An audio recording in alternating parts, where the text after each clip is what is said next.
Hi, this is Michael White from MusicProductionGuide.com, and you are watching WinkSound. In this video, I'm going to talk to you about the most effective techniques for using auxiliary sounds. You can break down effects processing into two basic types.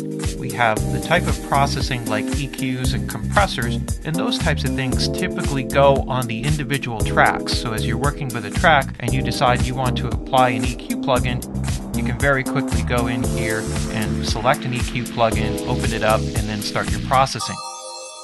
However, when we're working with effects processing like chorus effects or reverbs and any type of thing like that, typically we want to feed it from a sound.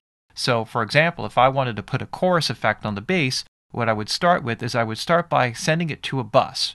Now I can send it to a mono or stereo bus depending upon how I want to process it, but I'm just going to send this off into a stereo bus to start off with. So I have an auxiliary send here, and I can set my level accordingly.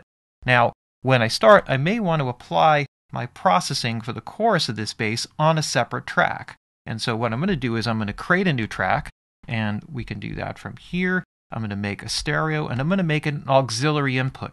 So the difference between an auxiliary input and an audio track is that the signal coming in does not have any audio recorded in it. So we're feeding it from the auxiliary send through a bus and into the input of this auxiliary track. So what I'm going to do here is I'm going to select this bus to be the same as the send. And now the audio coming from the bass is going to feed into here and then go into the effect. From this place, once I have that set up, I now want to apply the effect, in this case the chorus effect. So I'll go right here to modulation and set up a simple chorus effect. Now, this chorus effect is going to be applied, and what I'll do is I'll rename the track, so maybe I'll just call this bass chorus effect. I have this enabled here. I may even want to change the color of the track so that it is reflected in the type of track. So if we see something like this right here, maybe I want to make all of my auxiliary turns green, and that way I know that this is always an auxiliary return. So now what happens is the bass sound is going out of here through the send, through the level, into the same bus here in the aux track, and then through the effects processing.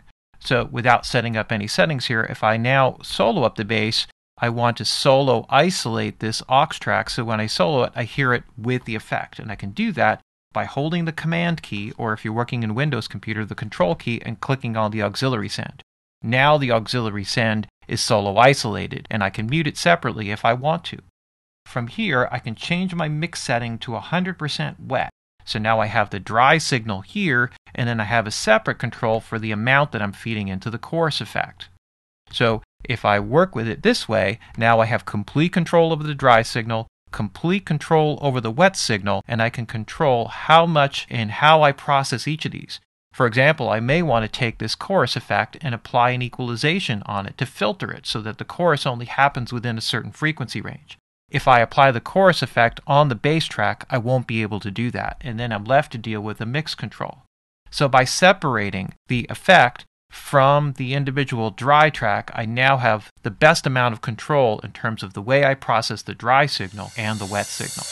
WinkSound is your source for free music and audio technology videos.